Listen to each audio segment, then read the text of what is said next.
Hello and welcome to the Russell Street Report. I'm Tony Lombardi. The Ravens advanced to 3-1 on the season after a 26-14 win at Heinz Field against the Pittsburgh Steelers. Was it a statement game? We'll talk about that during the program. A couple of offensive and defensive notes. Joe Flacco was 28 of 42 for 363 yards, 2 scores, no interceptions, and a 109.5 passer rating. A great outing from the Ravens quarterback. The ball distribution was magnificent. Joe hit 11 different receivers. 7 of them he hit 2 or more times. So again, great ball distribution. One of those guys, Max Williams, pretty much a statement game for Max too. 5 catches for 51 yards and a really physical outing for Max Williams.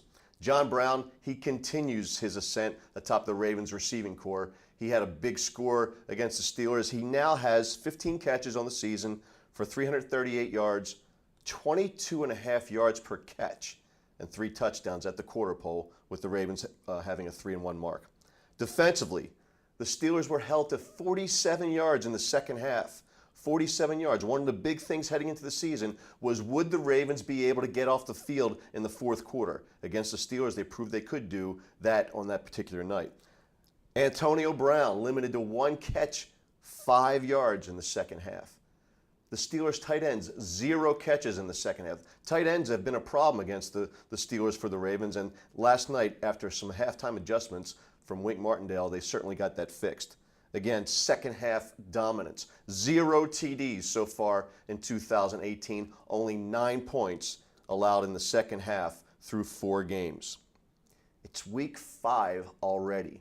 The Ravens are heading into Cleveland, the factory of sadness, as 2.5-point favorites. We'll talk about that in the program. Also returning for the Ravens in week 5, 2 big players. Their number 1 pick overall, Hayden Hurst, he'll make his debut as a Raven on the field in Cleveland. And Jimmy Smith comes back from a 4-week suspension.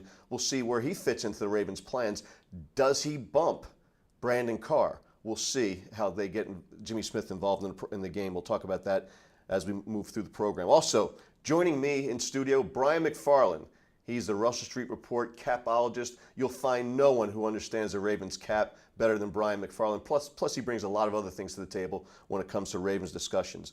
Our musical guest this week is Dennis Schocket from Starbelly. He'll be playing a few of their cuts. And I got to tell you, folks, if you like the Beatles, you love that British pop sound, Starbelly is an outstanding band. They just released a new record, and we'll be talking to Dennis a little bit about that in the program. Predictions for Sunday. Brian and I'll sit down and talk about our bold predictions for Sunday when, the Ravens advance to Cleveland in week 5 to play the Cleveland Browns at that factory of sadness. So don't go away. This is the Russell Street Report. We'll be right back with Brian McFarland. Find nearest bakery. Showing nearby bakeries. Find party supply store near here. The 2018 Corolla, loaded with the latest tech and Toyota Safety Sense standard. I got it all. Where's my mom? She wasn't on the list. Right now, get $1,000 customer cash, or qualified buyers get 0% APR financing for 60 months on a stylish new 2018 Corolla. Toyota, let's go places. Hi, and welcome back to the Russell Street Report. I'm Tony Lombardi, now joined by RSR's resident capologist, Brian McFarland. Welcome in, Brian. Thanks for having me. So, Steelers, Ravens. Ravens take it to the Steelers, advance to 3-1 on the season. Just your overall observations of the game. You can't be more pleased. The way they came out, obviously the Collins fumble, you feel like they're going to go up 21-3 and really put the game away. Right. And then they get 14-14 and you're very worried. But the second half, Joe overthrows Crabtree on that play. Yeah, but once you get to the second half, it was lights out. So on to Cleveland. So they're on to Cleveland, and now it might be all hands on deck because Jimmy Smith is eligible to come back. We don't know how much he's going to play. We'll talk about that. You've got Hayden Hurst, who hasn't stepped foot on a regular season field yet, their first-round pick, and possibly Willie Henry. Yeah. Talk about those guys in terms of, what do you see with Jimmy Smith? They played really well against the Steelers, held Antonio Brown, 1 catch for 5 yards in the second half, no tight end receptions in the second half. So, and Brandon Carr played really well. Made a big play on Juju Smith-Schuster. Yeah, he did. So, how do they work Jimmy in? I think it's a luxury at this point, and it gives them the opportunity. I mean, he played like 9 snaps during the during the preseason, so he hasn't played a lot, and he's been off for a month, so he's not in football shape. Hopefully he's in great physical shape. So, but it gives them the opportunity to, start the starters they have, work him in. You're not relying on him coming back and being your shutdown corner immediately. So I think that's it's kind of a luxury to have. I mean, it's a luxury. It's your best corner coming back. And speaking of luxuries, Hayden Hurst may make his NFL debut against the Browns in Cleveland. And when you think about this, they've got Nick Boyle, who's playing decently. Max Williams, arguably his best game as a Raven against the Steelers. And you've got Mark Andrews, who's played really well. Where do they fit some snaps in for Hurst? That's going to be interesting of which one is going to be inactive. Maybe with the three guys healthy and playing well, Hurst, give him another week. A foot injury, you kind of worry about that, so maybe that's something they do a little differently there. They can let him wait. One of the four has to be inactive. I mean, they're going to have to. I mean, they've been kind of lucky if you're lucky with injuries, but they've been kind of lucky so far because they've had enough guys that they didn't have really tough calls making the 46. But this time it's going to be difficult with everybody kind of all hands on deck now. Yeah, and Willie Henry, the third guy we talked about, he's kind of a forgotten guy so far, and he's a guy who was productive in 2017. And one of the things I think he does bring to the table, he brings that interior push, yes, absolutely, which Brandon Williams and Michael Pierce haven't really done so far. Absolutely, and I think that's something they've been missing. I mean, the guys on the edge seem to be getting somewhere, but there's that push in the middle that that pushes the quarterback a step back or doesn't let him step up when they're coming around the edges. It can be huge. So yeah, and a guy like Baker Mayfield, that's going to be important for him because although he's mobile, keeping him contained in the pocket and with a little push in the pocket, he's a guy who's only 6 feet tall, so he's not going to see the field very well from the pocket. Right, and Henry's been, along with Brent Urban, have been guys that always seem to be able to get their hands up. Absolutely. So if they're not making enough penetration, they get those big pulls up and knock down passes or knock them up in the air, which may be even better for us. We mentioned the Steelers, and I forgot to read this quote from Chris Collinsworth because I wanted to get your response to this. But towards the end of the game, I think the guys were walking off the field and going towards midfield to congratulate each other. Chris Collinsworth says, "Who knows about these Ravens? They might be good." He's, I can't use the word I want to use for him. Go ahead, it's internet radio, TV. But it's just after, talking up the Steelers and kissing their rear ends left and right, and then he turns around and, begrudgingly, if he even gives them any credit, but that's typical. I mean, a lot of these announcers, I know the Steelers are the Steelers and this big, famous team and, big fan base, but it's just kind of silly sometimes. They're even on This Is Us. Right, that's right, yeah. So, now a couple of guys that are designated for returns later in the year. I want you to talk a little bit about this so our viewers and listeners can get an understanding of how this process works. You've got Maurice Kennedy and Kenneth Dixon, both on injured reserve with a designation to return. Talk about that a little bit. Well, that's they're out since they both went on. Well, let's see. They both went on after the first week of the season. They did not go on initially, so they went on. So they have to sit out for 8 weeks. So they cannot begin. They can't play again until week 10. So so there's some time there, obviously. It's kind of nice because neither injury was considered to be too serious, it seemed. They were going to certainly be out for multiple weeks, but you've got, if somebody else gets hurt, you've kind of got your bullpen, assuming they recover and can come back. And certainly, if everybody's healthy, it makes for a heck of a roster crunch. Right. And obviously, but usually things play out one way or another, and injuries will happen. So, so they can practice after 6 weeks of sitting. They can start practicing. Once they're designated to return, you only have 2 players you can designate to return. Once a player is designated to return, they can no longer, that's your one. So if they get hurt again or you decide you don't need them, that you're done. That one exemption is done. So, we'll have to see. Obviously, if somebody else gets hurt, they may have to say, well, we'll use one and then have to wait on it to see. Ray Lewis got hurt pretty late in the season a few years back, obviously, and they held that spot open for him. But 2 good players, potentially good players and contributors. I've always thought that as a running back coming back late in the season, I call it the fresh legs theory, where the other guys are beaten down through the course of the season.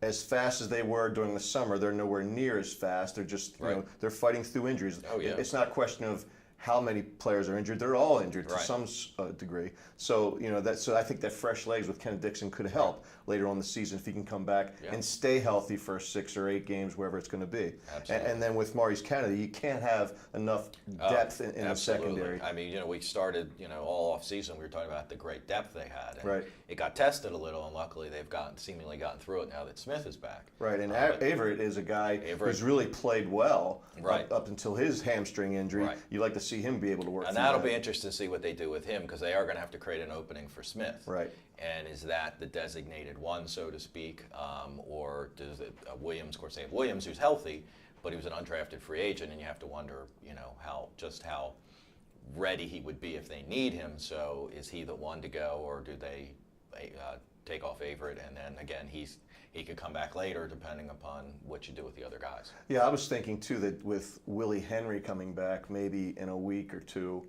that maybe they roll the dice a little bit, and Zach Seiler has this little hangnail that puts him on IR for the rest of the season. That's right, and that's you gotta. Those are kind of overblown. I mean, the hangnail joke and all, because you have to have a measurable 4-week injury. Now, 4 weeks is only a quarter of the season, so it's not. And you can go on IR for the rest of the year for that. Right. But you do have to have something. And hurt feelings doesn't count. No, it doesn't. No, it doesn't. Okay. I wanted to read something that Ken McCusick, our film study guy on Russell Street Report, shared this week that I thought was really interesting.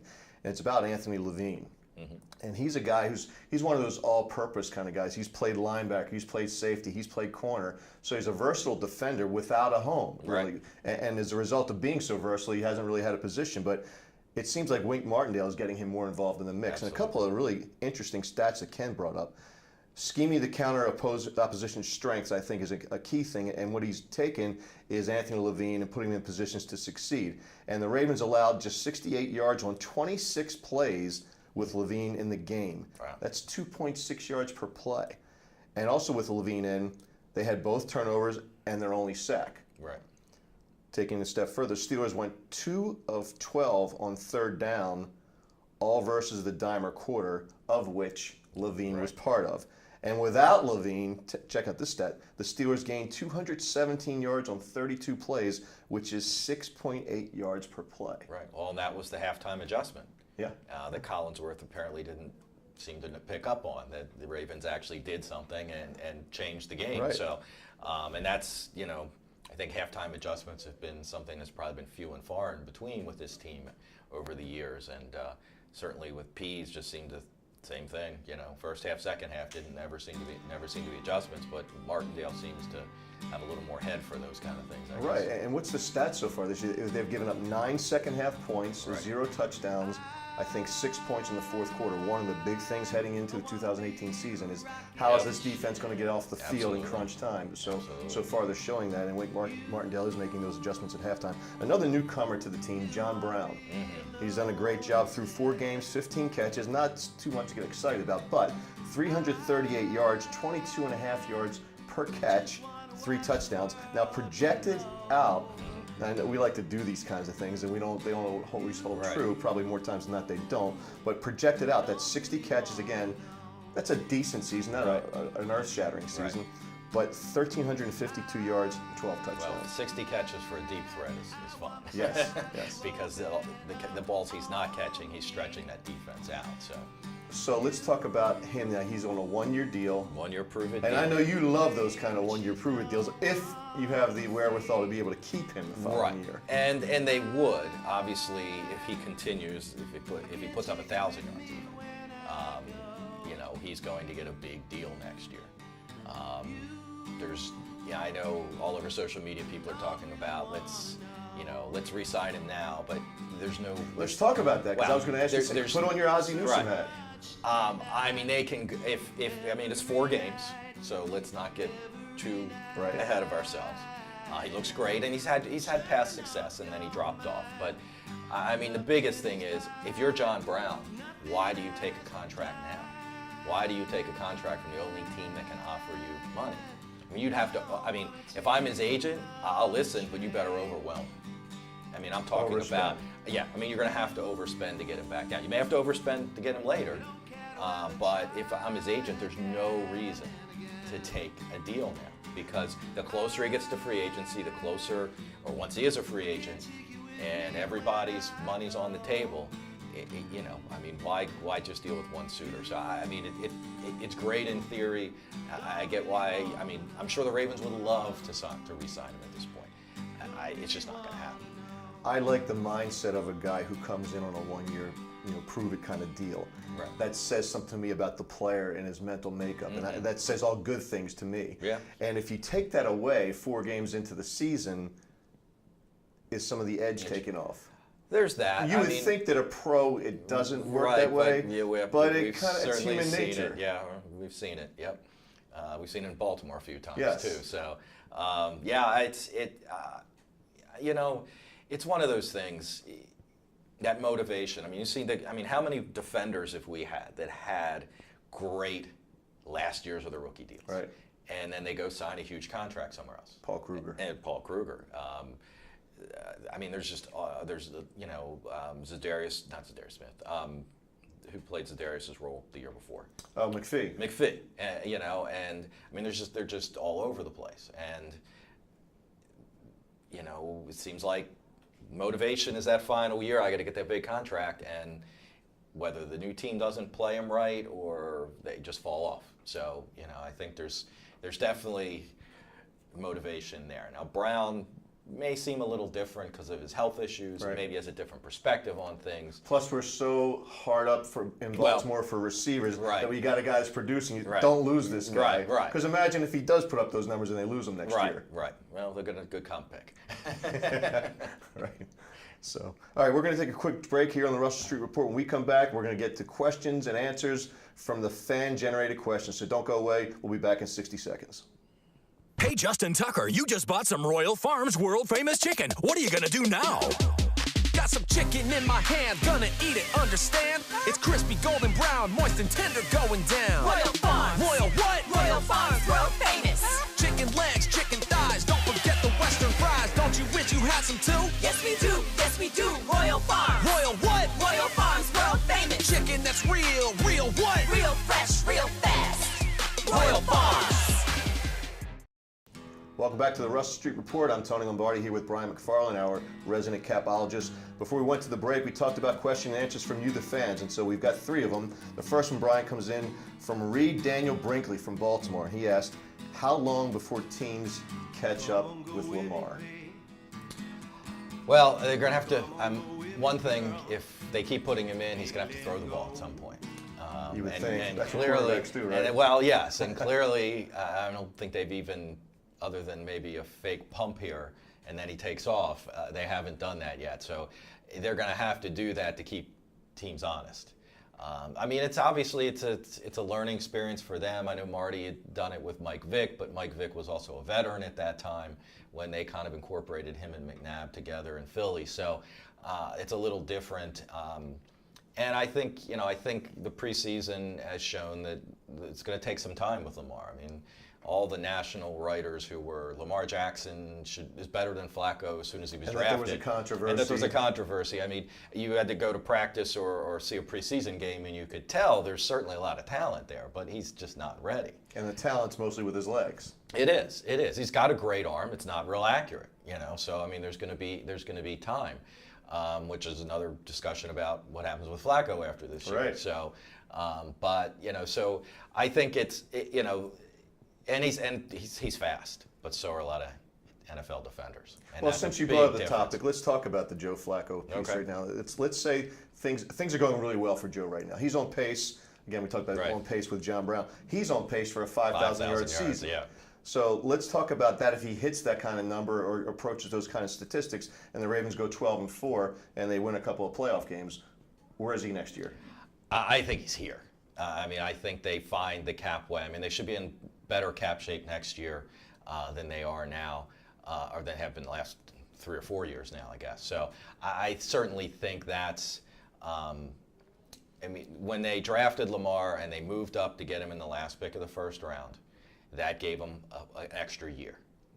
As opposed to a 4-year deal, they have that 5th-year option. Right. So that, to me, says they give him an extra year with Lamar. With Lamar, but it also gives them an extra year with Flacco, potentially. Right. Flacco, at that time, you said, well, Flacco doesn't have a good year. He's gone. That was easy.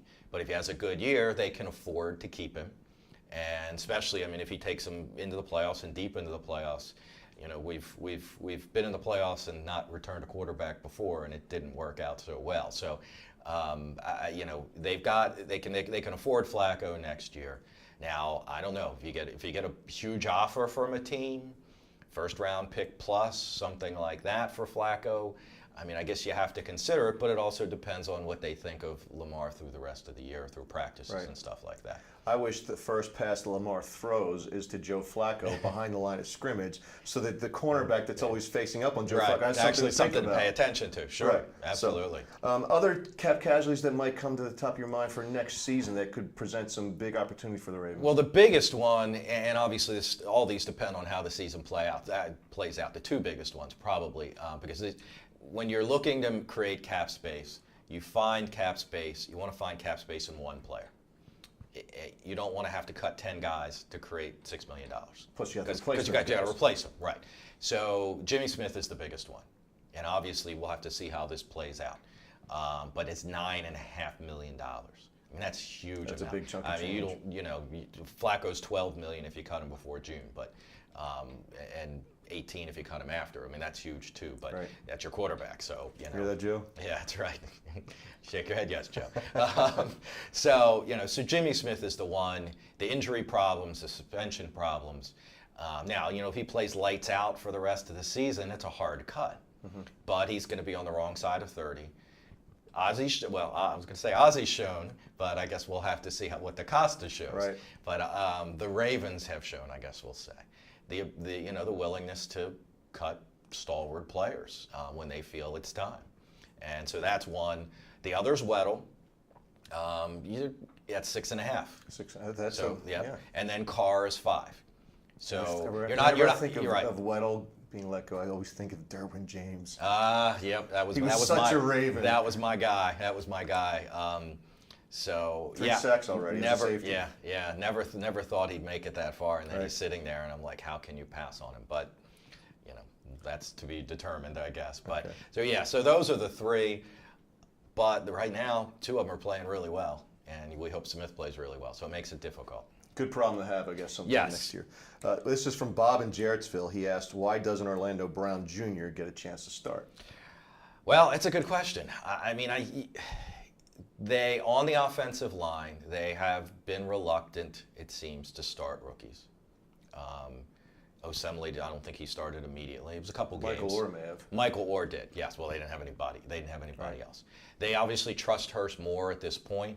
I think as time goes, especially, if there's an injury, they might have to shuffle Hurst inside anyway.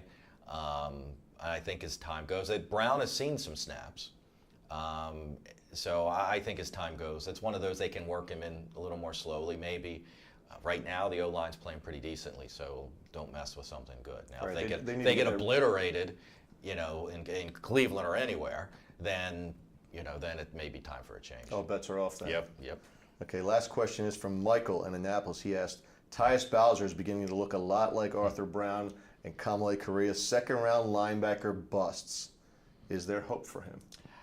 It's a good question, especially when he misses punt blocks or punt protection. That was a matador, complete matador. So, and that doesn't help you see playing time for sure. Right. So that's, I don't, there was such, I know it's the guys in shorts and always, once they put pads on, things are different, and that certainly seems to be the case. They really, really liked him. And there are a lot of people in front of him. At this point. So. They loved his athleticism, but it isn't translating to an NFL field. And every time that happens, Brian, I always come back to this, that something's not processing mentally for the guy. Because we've heard it time and time again from coaches that when players have to think too much and they can't unleash their innate abilities to just react to plays, they play slower. When you play slower, you get the results that Bowser's putting out there right now. I know Correa had a sack in the first or second game. He's got 2, I think. He has 2 now? Okay. That'll be an interesting, we saw it with John Simon. They let go too soon. And he put up, injuries have derailed it a little bit, but he put up a pretty nice couple years in Houston. So it'll be interesting if they gave up Correa too soon. We have a different defensive coordinator now, which is interesting, because the one who put him inside and left now has moved him back outside. So was it his decision? Right, Dean P. So whose decision was that? Was that his decision? Was it necessity? It was just they had to? It certainly shrouds it in mystery. It does. It does. So with Bowser, the thing that even hurts worse than his inability to get on the field and make plays is the guys they passed up. Wow. That's always in any draft. Right. But this is a team that's always needed wide receivers. And Juju Smith-Schuster was compared so frequently to Anquan Bolden. Yeah. And then Cooper Kupp, I know, is a guy the Ravens love. They thought he'd be around a little bit later. Right. They rolled the dice, and that guy's just lights out. Now, that's in a different offense. That offensive scheme is arguably the best one in the NFL. But, he's still he's productive. Yeah, and if you had Schuster-Smith, you wouldn't have needed, not that I'm complaining about any of the wide receivers, but, maybe you wouldn't have signed one of the free agents. You'd have more cap space. You'd have, you could have signed somebody else, So he's Brian McFarland. I'm Tony Lombardi. We're going to take a short break. When we come back, you've been listening to the sounds of Dennis Schocket from Starbelly. We're going to sit down with Dennis Schocket, talk about his new album, and he's going to play a few records for us and get his thoughts on what direction the band is and where they'll be going and where you can see them here in the Baltimore area. Don't go away. Find nearest bakery. Showing nearby bakeries. Find party supply store near here. The 2018 Corolla, loaded with the latest tech and Toyota Safety Sense standard. I got it all. Where's my mom? She wasn't on the list. Right now, get $1,000 customer cash, or qualified buyers get 0% APR financing for 60 months on a stylish new 2018 Corolla. Toyota, let's go places. Welcome back to the Russell Street Report. I'm Tony Lombardi. Throughout the program, you've been listening to Dennis Schocket. I want to introduce you now to the man, the local legend. Dennis, welcome into the program. Tony, thanks for having me. Hello, everyone. Dennis is with Starbelly, and Starbelly has a new record out. It's called 4. And Dennis, to my untrained ear, I'm a fan of you guys, and I've been out to see you guys in a lot of different places, and we'll talk about that later in the program. But to my untrained ear, I'm hearing OAR, I'm hearing a little bit of Petty, although you guys sing better. And I'm hearing some, obviously, Beatle overtures. Yeah. And I'm hearing fastball a little bit. So, So talk about the record, the whole process, how you guys got together to make this record. I would agree with all your influence except OAR. I'm not really a big fan of OAR. But Petty, and Wilco. There's another one, that's Beatles. Right. But, well, Starbelly is 4 guys. It's myself, Cliff Hillis, who lives up near Philly, Brian Ewald, who lives down near Annapolis, and Greg Schroeder, who lives in Parkville. The original Starbelly were 3-piece, Cliff and Greg and I, back 20 years ago. And then a few years later, Cliff left to pursue other solo things, and Brian joined.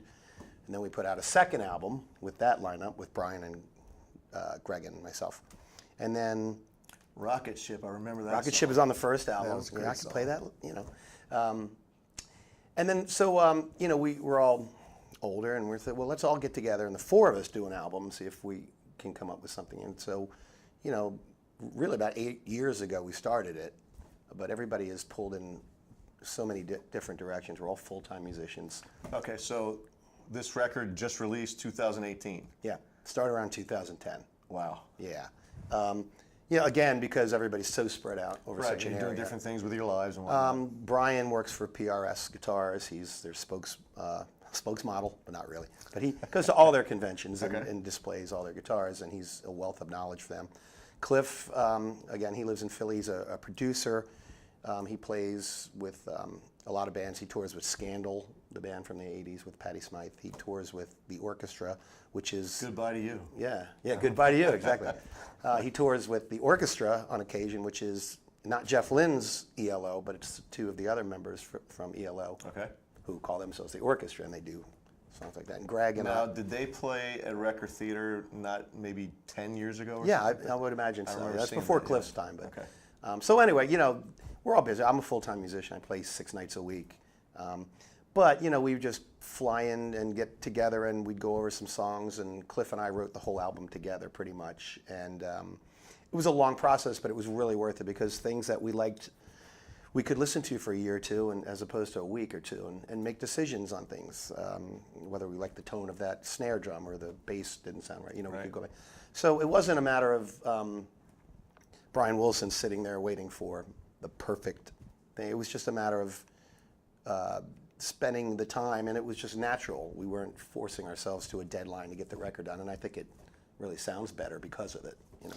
I made a few notes because I was listening to the record today, and there is a song called Sleep, and in the song there's a line, thought of the Beatles right away, get my feet on the ground. Let me get my feet back on the Coming ground. back from Help. Right. Well, funny about that is I had no idea Cliff and I wrote that line in that song and didn't even think about the Beatles reference. And that's the truth. My hand to God.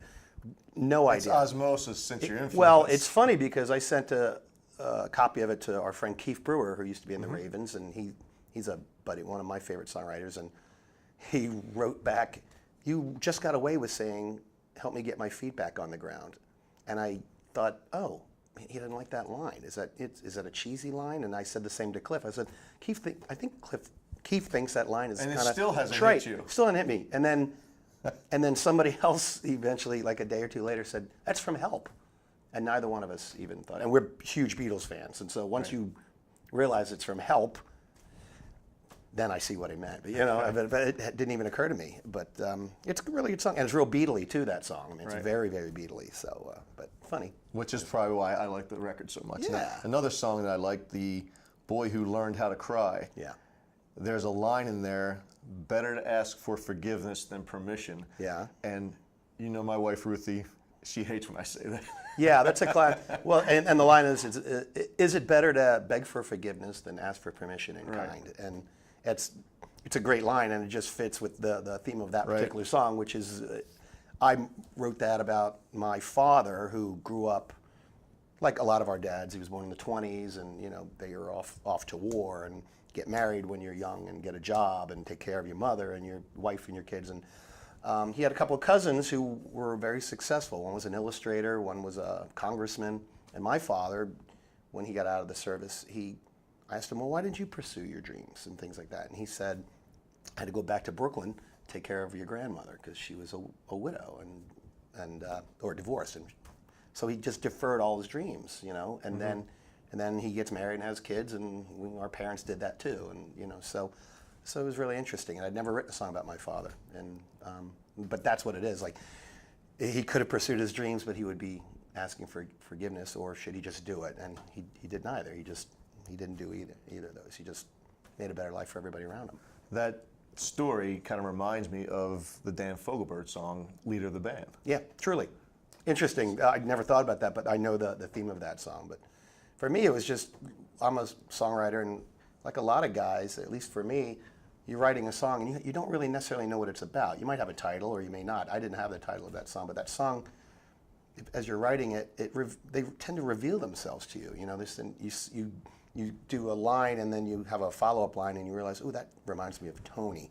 And then you go, then suddenly Tony's in your head, and then now it starts to redirect itself to you. It's almost like a divining rod, It's, if somebody points that there's water there, it kind of leads itself there, So songwriting to me is that way. That particular song led me to him. Another song I really liked a lot on the record's called Four, Strange Constellations, and to me it was sort of a song, and granted I've only listened to it once, and a lot of times when you listen to an album, the songs that might be your favorites initially, maybe they aren't your favorites long term because you listen to it and listen to it. Yep. But this particular song, Strange Constellations, it reminded me of a deja vu kind of feeling, or a serendipity, things that kind of happen for reasons. So talk about that song. Yeah, it's definitely that, and that's more, as I said, Cliff and I wrote all these songs together, but that's lyrically more Cliff. But I do know that he tends to look to the stars, and I don't necessarily think he's an astrology guy, but his brother is. But a lot of what informed this record, interestingly enough, there are quite a few themes on it. Some are dealing with the heavens and stars and phenomenon and nature and things like that. And others are family things, and the struggles for females is a lot of the antagonists in these songs are female characters. This particular one, I think, and we discussed actually when we were writing, it has a lot to do with finding yourself, again, in a sort of a deja vu thing. Finding yourself a place where, it's very familiar, yet the other person doesn't know you. You know them. You say, "Oh, I've seen you before," and no, I don't think so. And you know for sure that you've been here before. And you're not sure if it's denial or they just don't get it. Or did I make it up? You know, there are things that that I think all the time that turn out to not be true, as everybody does. Everybody has ideas that, what's this, a fact, and you think, wow, I can't believe that never happened. Or my recall of the events of that day are completely different than yours, and we were both there seeing it, and what we take and how we process all that information. That's what I really think that is about. And you know, a lot of those songs are there's a song on the album called The Stars of Constantine, and I wrote it lyrically. I have no idea what it's about, but I was sure when I wrote it that there is a phenomenon in the sky that you happens. have no idea what it's about. Well, I think I know what it's about. It's about a phenomenon. Well, you said it leads you different directions. Well, I remember being a kid, and you know, when we were kids, you'd go to the planetarium and you'd lay there and you'd look at the things. And I remember hearing a thing called the Stars of Constantine as almost, you know, a phenomenon that would happen every 4,000 years, and the stars would line up and they would form a ring around the moon. It was a thing. So I'm like, yeah, that's exactly. I know what that's like. So, and I wrote a song based on that. And then when I thought, well, we're going to put this song out, and if somebody says, what's that song about? I can say, oh, well, according to whatever literature, this happens every 4. And I looked it up everywhere, and I can't find out where it is. So I think I made it up. I think I made it up, or maybe it was something. It was a deja vu. I was probably 12 when I remember hearing it, but it's probably something about Constantinople and something about this and the emperor or whatever. So it's just a good example of I have no idea what that is, and a friend of mine has tried to help me figure it out, but there's no answer to that. So. Well, I know your musical influences because, like I said, I'm a fan and I've listened to you guys a lot of times. So when I'm listening to this new record 4, I'm thinking of, okay, where did I hear this before, or where does that remind me of? And I find myself doing that with all new records. What does it remind me of? Yeah. And there's a snippet called Listen. Yes, Listen. Yeah. And Listen reminded me of Her Majesty from Abbey Road. It reminded me of Can You Take Me Back Where I Came From? Where the the little guys in the White Album. So thoughts on that? Well, that's it's purposely put there. I'll let you in on a secret. It's there to set up the listener for the song that comes 2 later, which is called Danny Opus, which is sort of our nod to the Abbey Road side 2, sort of the operatic different things. Yes. But Listen is. Danny Opus is about, we can get to that, but Listen is basically just a quick snippet of a melody over different chords. It's the same melody that goes all through the Danny Opus song. It's just there to say, listen, and it's setting you up to learn about who this guy Danny Opus is. He's a character that we're writing about. So it's really just to trick your ears so that when you get to the part in Danny Opus, that melody happens again.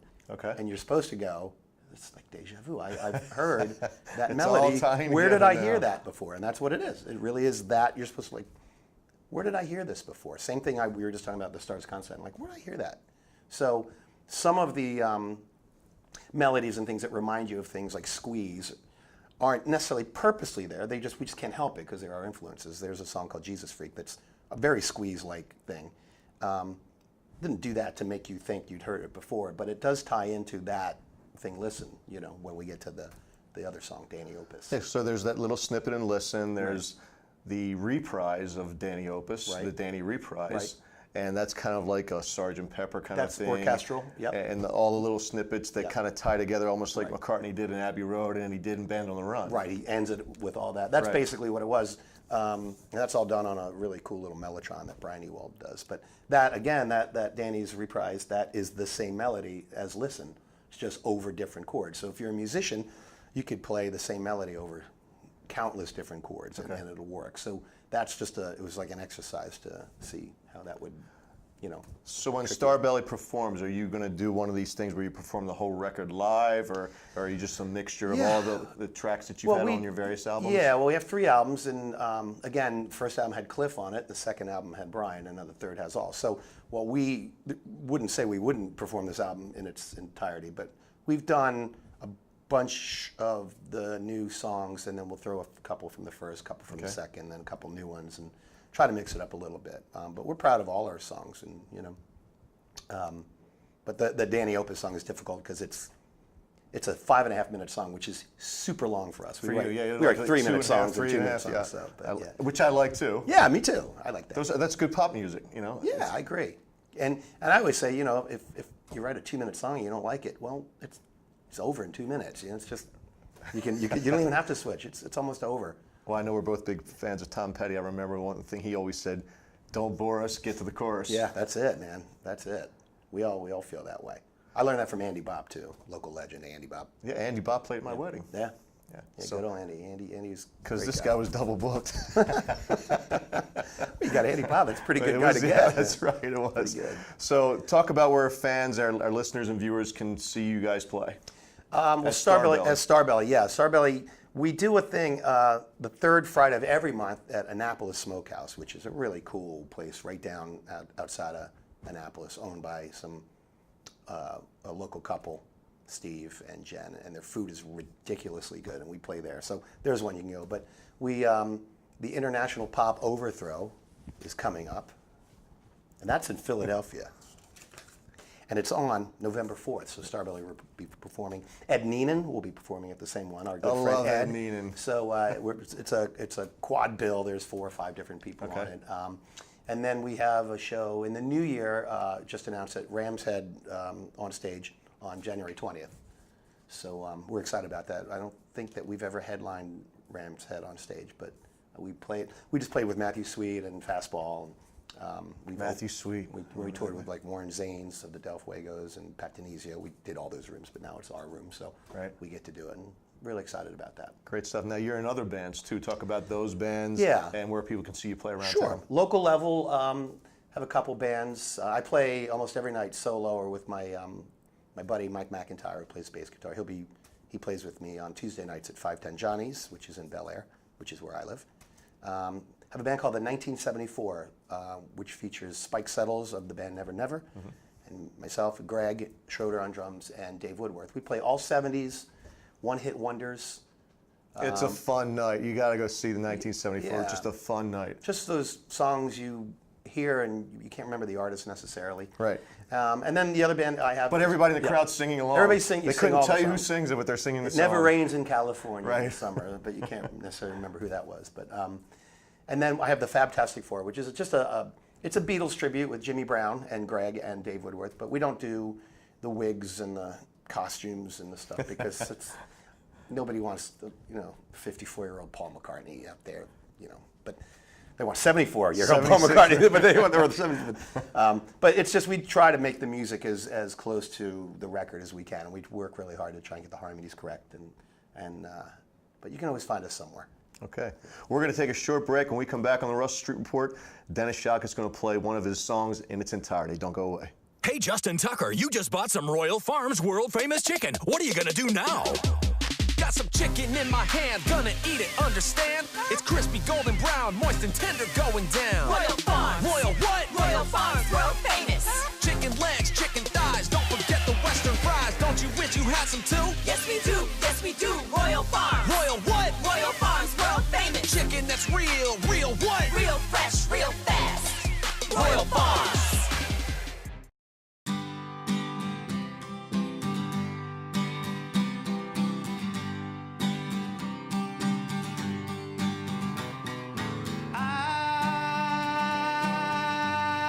I wanna be a rocket ship. You wanna be a lunatic. I just wanna watch the world below. You don't really wanna know.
try again and again.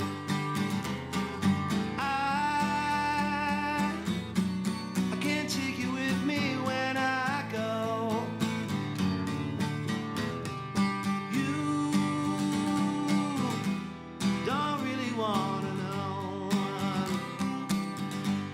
Don't really wanna know.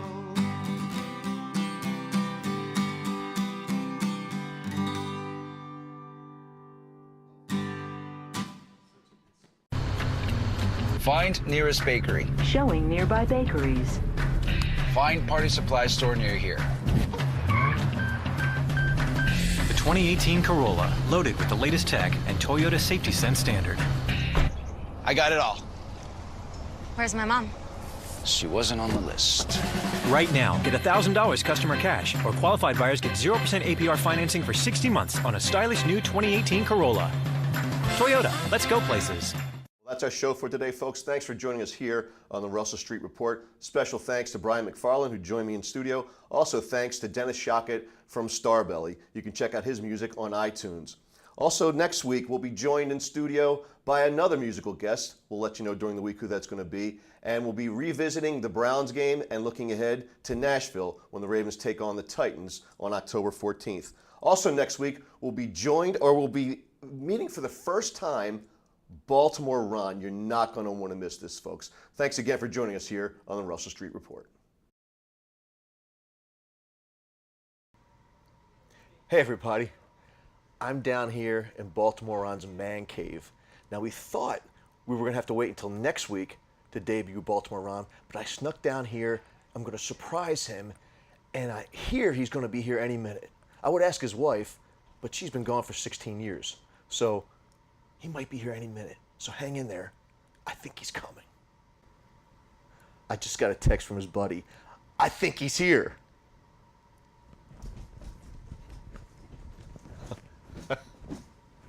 There he is. Are you kidding me? Lombardi in my basement? Are you kidding me? In the big basement on the best side of Bel Air Road? Well, let me just say this. Good to see you, man. Coming in, the real deal. Hey, I gotta watch the game with you. Look at this. How do you like the man cave? It's a beautiful place, man. I'm telling you, this is the best. Unbelievable, unbelievable. I would take some of these out and we'd play catch, but I don't want to dirty them up. You know what I'm saying? I think we need to go to a break, and you got to show these people around your cave. What do you think? Sure thing. All right, brother. Hey everybody, I'm Baltimore Ron. I am the biggest, baddest Ravens fan that ever walked the planet Earth. And let me tell you this right here, I want to welcome you to my man cave in the big basement on the best side of Blair Road. Here in Baltimore, I'm telling you, it's the place to be. I got everything you'd ever want to see in my Ravens collection. It is my place of peace. This is my cistern chapel. This is my Taj Mahal. And I want to welcome y'all into it. So come on, have a seat, follow around if you need something to drink. Baltimore, we got 2 flavors of water, regular and chunky style. I got that right out of Lake Montebello. Anyway, here is my bobblehead collection. It is the most comprehensive bobblehead collection anyone's ever seen. It's got all the greats. You got Ray Ray, you got Shannon Sharp, you got Torrey Smith, got Joe Flacco, C.J. Mosley, Mulatalo. I even got a Kyle Bowler in there. And down here in the corner is a life-size Ray Rice that I love. My favorite player of all time, no doubt, Ray Ray. Big 52 Hall of Fame Ray Lewis. Look here, I got Ray Lewis big bobblehead. Only 50 of these exist on the planet, and I got 2 of them, because Ray Ray's my boy. I got autographed Ray Lewis jersey from the first game he ever played. He was coming out the tunnel, and he threw it up in the crowd, and I caught it. Got him to sign it after the game. It's my pride and joy. Got Ray Lewis jersey over here from the Pro Bowl in Hawaii. Went there, caught some waves, hung out with Ray Ray. I got autographed helmets in the back here. I got another autographed helmet for Ray Ray. And then I got these game-used cleats from Ray Ray, and that's the last thing I got because that's when he got the restraining order. But we got autographed balls. We got everything Ray Lewis here. Ray, I love you. If you get the police off my back, I promise not to bother you too much. One of the other things that I love about the Ravens, they've always been so good to me. Anytime I ask them for something, they give me something.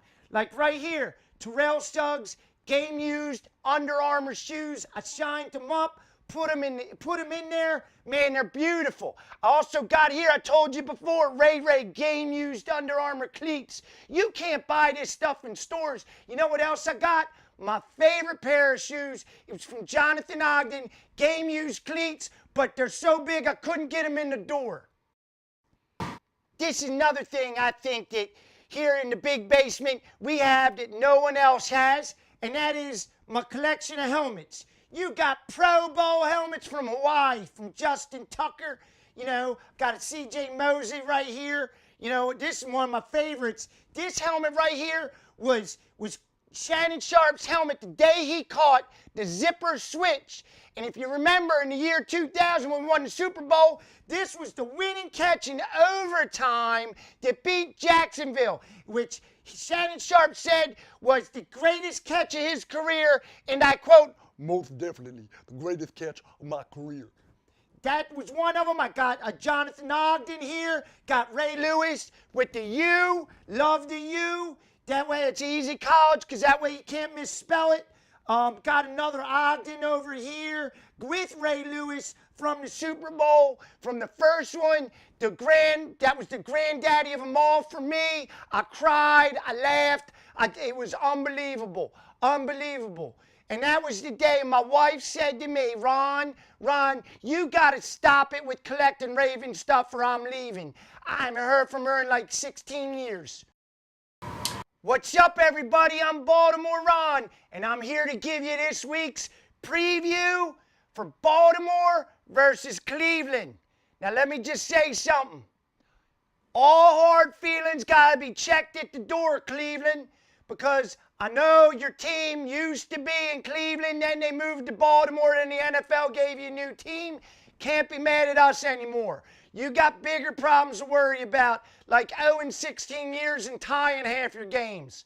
So please, no hard feelings. Now, personal opinion, I think Cleveland is kind of like the poor man's Pittsburgh.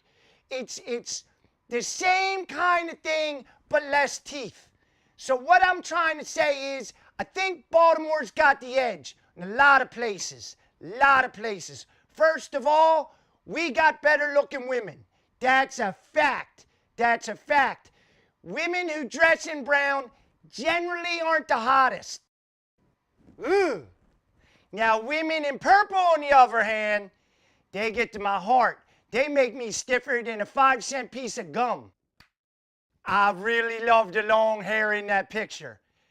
Speaking of long hair, we get to talk about the glorious return of Hayden Hurst, #1 round draft pick coming in. He's going to be catching balls left and right. It's unbelievable. This guy is like our own special Avenger Thor. He's got the long hair. And let me tell you something, Cleveland linebackers, you try and tackle him, you're going to get the hammer. He's going to run you over like a Mack truck. Also coming back this week, and I'm so excited, we got the best corner in football, baby. The return of Jimmy Smits. He is the coverage specialist. He's going to push us over the edge. He's going to make sure nothing gets by. You know why? Because he covers better than the Verizon network. That's why. So you can see, I got all the signed helmets from all the big games. Now, whose helmet am I getting signed this week? And I'm going to tell you, that's going to be the Baltimore Ron Key Player of the Week. And that player and this helmet will soon be signed by none other than James Hurst. Because I'm telling you, he's got one job, and that job is to stop Myles Garrett. He's got to stop him. He stops him, we win the game. End of story. By the way, little known fact, Miles Garrett's mom is Mrs. Garrett from The Facts of Life. And I'll tell you what, I loved that show growing up. I always wanted to get with that girl Blair. Unfortunately, in my world, I always got stuck with Natalie. And that's my story, and I'm sticking to it.